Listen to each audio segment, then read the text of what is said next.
Adobong tilapia.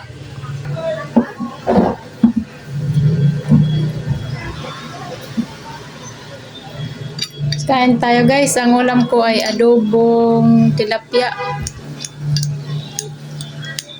Adobong tilapia. Sarap to guys.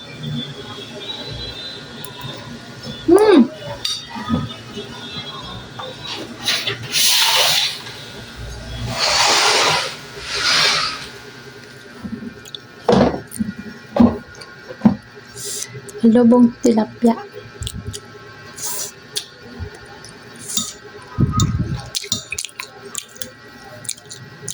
Try nyo guys, adobong tilapia guys.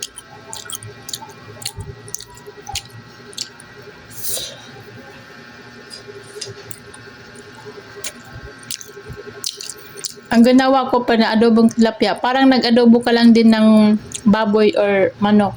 Ganun ang gagawin mo.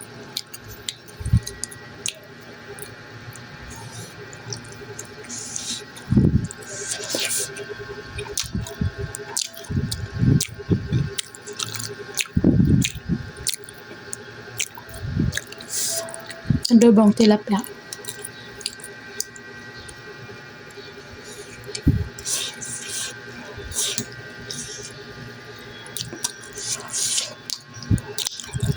Maingat kasi yung kanin.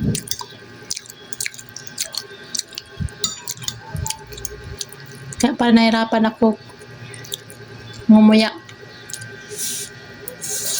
Yung grassmat ko correction. Yung ka-workmate ko kasi guys, may baon kasi siyang nagbaon kasi siya, tapos ang ulam niya ay tilapia. Tapos sabi ko, bakit parang adobo yan? Sabi niya, kasi adobong tilapia nga daw to, adobong isda, tilapia. Tapos nagtanong ako sa kanya na kung anong ginawa niya. Ayun, sinunod ko. Sobrang sarap niya guys.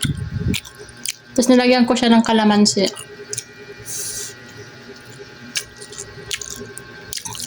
₱10 kalamansi. 10 piso na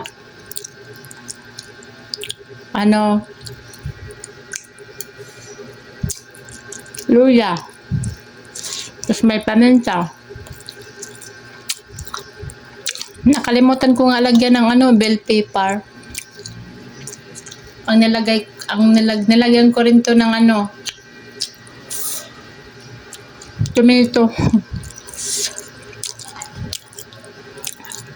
Lagyan ko siya ng tomato kasi gusto ko kumain ng tomato.